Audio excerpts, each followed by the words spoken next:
Of the pleasures and pains of opium much has been written. The ecstasies and horrors of De Quincey and the paradis artificielles of Baudelaire are preserved and interpreted with an art which makes them immortal. And the world knows well the beauty, the terror, and the mystery of those obscure realms into which the inspired dreamer is transported. But much as has been told, no man has yet dared intimate the nature of the phantasms thus unfolded to the mind, or hint at the direction of the unheard-of roads along whose ornate and exotic course the partaker of the drug is so irresistibly borne. De Quincey was drawn back into Asia, that teeming land of nebulous shadows whose hideous antiquity is so impressive that the vast age of the race and name overpowers the sense of youth in the individual. But farther than that he dared not go. Those who have gone farther seldom returned, and even when they have been either silent or quite mad. I took opium but once, in the year of the plague, when doctors sought to deaden the agonies they could not cure. There was an overdose, my physician was worn out with horror and exertion, and I traveled very far indeed. In the end I returned and lived, but my nights are filled with strange memories, nor have I ever permitted a doctor to give me opium again. The pain and pounding in my head had been quite unendurable when the drug was administered. Of the future I had no heed. To escape, whether by cure, unconsciousness, or death, was all that concerned me. I was partly delirious, so that it is hard to place the exact moment of transition, but I think the effect must have begun shortly before the pounding ceased to be painful. As I have said, there was an overdose, so my reactions were probably far from normal. The sensation of falling, curiously dissociated from the idea of gravity or direction, was paramount, though there was a subsidiary impression of unseen throngs in incalculable profusion, throngs of infinitely diverse nature, but all more or less related to me. Sometimes it seemed less as though I were falling than as though the universe or the ages were falling past me. Suddenly my pain ceased, and I began to associate the pounding with an external rather than internal force. The falling had ceased also, giving place to a sensation of uneasy temporary rest. And when I listened closely, I fancied the pounding was that of the vast, inscrutable sea as its sinister, colossal breakers lacerated some desolate shore after a storm of titanic magnitude. Then I opened my eyes. For a moment my surroundings seemed confused, like a projected image hopelessly out of focus, but gradually I realized my solitary presence in a strange and beautiful room lighted by many windows. Of the exact nature of the apartment I could form no idea, for my thoughts were still far from settled. But I noticed varicolored rugs and draperies, elaborately fashioned tables, chairs, ottomans and divans, and delicate vases and ornaments which conveyed a suggestion of the exotic without being actually alien. These things I noticed, yet they were not long uppermost in my mind. Slowly but inexorably crawling upon my consciousness and rising above every other impression came a dizzying fear of the unknown, a fear all the greater because I could not analyze it, and seeming to concern a stealthily approaching menace, not death but some nameless unheard-of thing inexpressibly more ghastly and abhorrent. Presently I realized that the direct symbol and excitant of my fear was the hideous pounding, whose incessant reverberations throbbed maddeningly against my exhausted brain. It seemed to come from a point outside and below the edifice in which I stood, and to associate itself with the most terrifying mental images. I felt that some horrible scene or object lurked beyond the silk-hung walls, and shrank from glancing through the arched, latticed windows that opened so bewilderingly on every hand. Perceiving shutters attached to these windows, I closed them all, averting my eyes from the exterior as I did so. Then, employing a flint and steel which I found on one of the small tables, I lit the many candles reposing about the walls in arabesque sconces. The added sense of security brought by closed shutters and artificial light calmed my nerves to some degree, but I could not shut out the monotonous pounding. Now that I was calmer, the sound became as fascinating as it was fearful, and I felt a contradictory desire to seek out its source despite my still powerful shrinking. Opening a portière at the side of the room nearest the pounding, I beheld a small and richly draped corridor ending in a carven door and large oriel window. To this window I was irresistibly drawn, though my ill-defined apprehension seemed almost equally bent on holding me back. As I approached it, I could see a chaotic whirl of waters in the distance. Then, as I attained it and glanced out on all sides, the stupendous picture of my surroundings burst upon me with full and devastating force. I beheld such a sight as I had never beheld before, and which no living person can have seen save in the delirium of fever or the inferno of opium.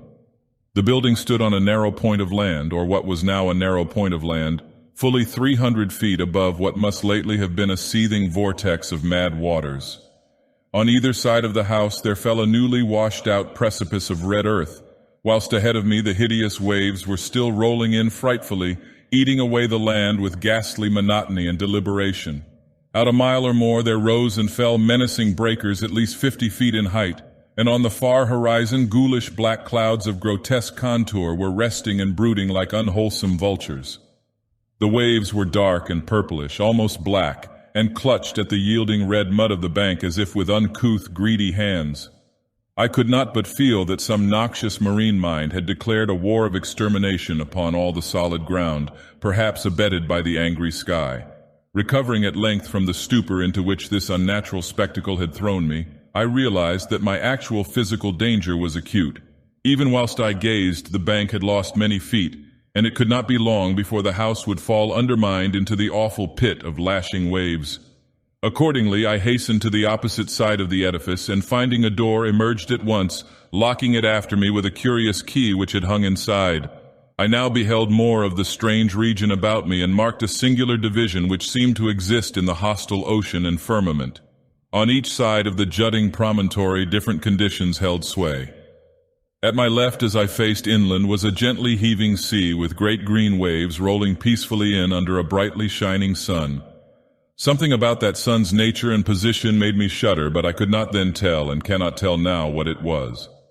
At my right also was the sea, but it was blue, calm, and only gently undulating, while the sky above it was darker and the washed-out bank more nearly white than reddish.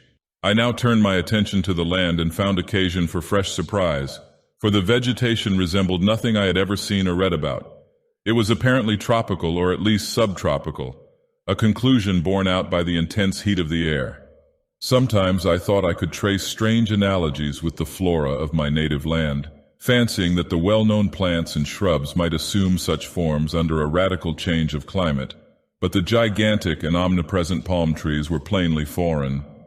The house I had just left was very small, hardly more than a cottage, but its material was evidently marble, and its architecture was weird and composite, involving a quaint fusion of Western and Eastern forms.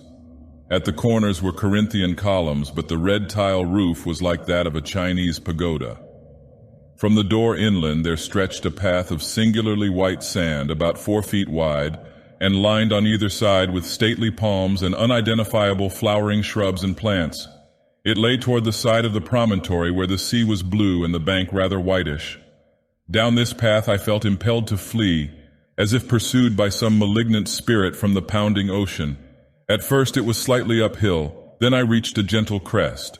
Behind me I saw the scene I had left, the entire point with the cottage and the black water, with the green sea on one side and the blue sea on the other, and a curse unnamed and unnameable lowering over all.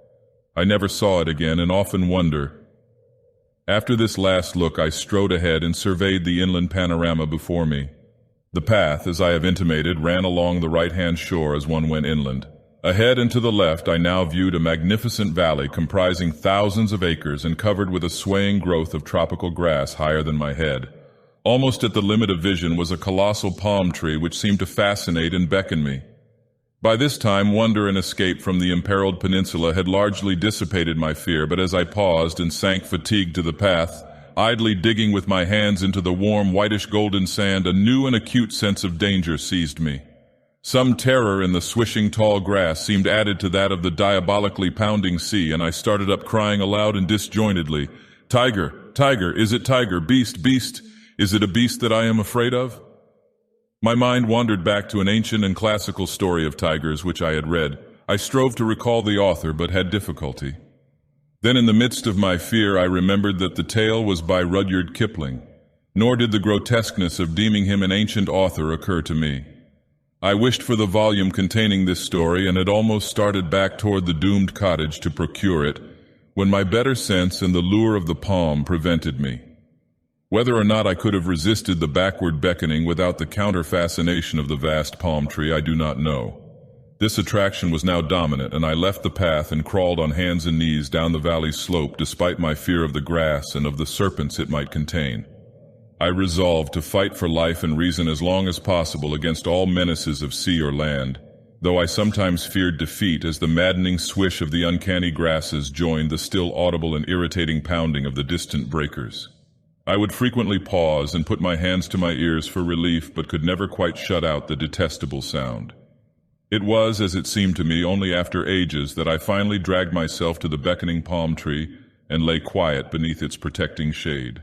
There now ensued a series of incidents which transported me to the opposite extremes of ecstasy and horror, incidents which I tremble to recall and dare not seek to interpret. No sooner had I crawled beneath the overhanging foliage of the palm than there dropped from its branches a young child of such beauty as I never beheld before. Though ragged and dusty, this being bore the features of a faun or demigod, and seemed almost to diffuse a radiance in the dense shadow of the tree. It smiled and extended its hand, but before I could arise and speak, I heard in the upper air the exquisite melody of singing, notes high and low blent with a sublime and ethereal harmoniousness. The sun had by this time sunk below the horizon, and in the twilight I saw that an aureola of lambent light encircled the child's head. Then in a tone of silver it addressed me. "It is the end. They have come down through the gloaming from the stars. Now all is over, and beyond the Arinurian streams we shall dwell blissfully in Tello." As the child spoke, I beheld a soft radiance through the leaves of the palm tree, and rising greeted a pair whom I knew to be the chief singers among those I had heard. A god and goddess they must have been, for such beauty is not mortal. And they took my hand, saying, "Come, child, you have heard the voices, and all is well.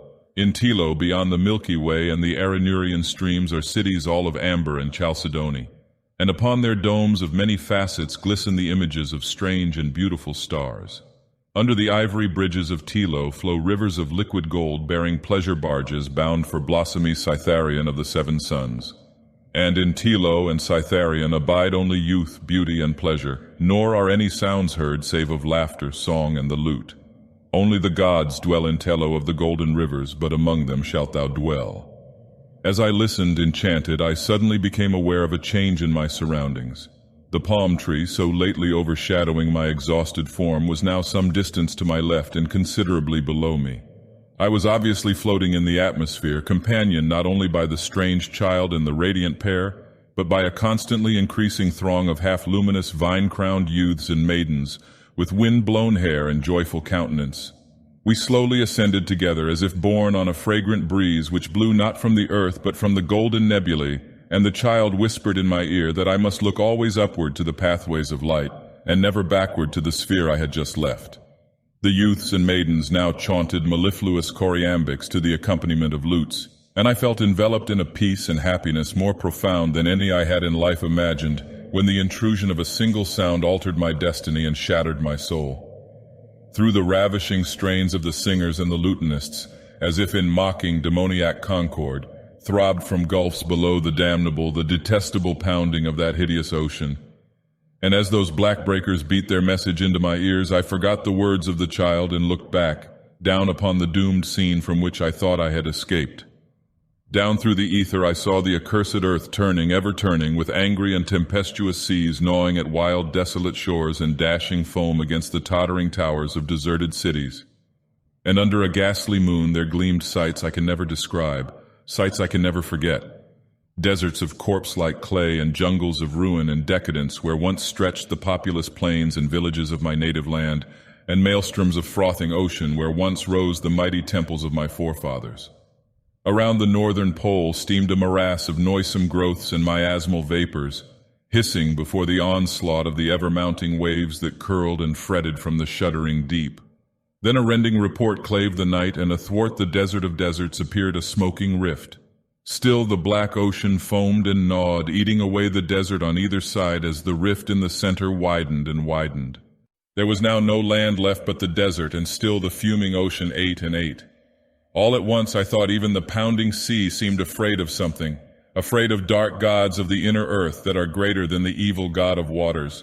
But even if it was, it could not turn back. And the desert had suffered too much from those nightmare waves to help them now. So the ocean ate the last of the land and poured into the smoking gulf, thereby giving up all it had ever conquered. From the new flooded lands it flowed again, uncovering death and decay. and from its ancient and immemorial bed it trickled loathsomely, uncovering nighted secrets of the years when time was young and the gods unborn. Above the waves rose weedy, remembered spires. The moon laid pale lilies of light on dead London, and Paris stood up from its damp grave to be sanctified with stardust. Then rose spires and monoliths that were weedy, but not remembered, terrible spires and monoliths of lands that men never knew were lands. There was not any pounding now, but only the unearthly roaring and hissing of waters tumbling into the rift. The smoke of that rift had changed to steam, and almost hid the world as it grew denser and denser. It seared my face and hands, and when I looked to see how it affected my companions, I found they had all disappeared. Then very suddenly it ended, and I knew no more till I awaked upon a bed of convalescence. As the cloud of steam from the Plutonic Gulf finally concealed the entire surface from my sight, all the firmament shrieked at a sudden agony of mad reverberations which shook the trembling ether.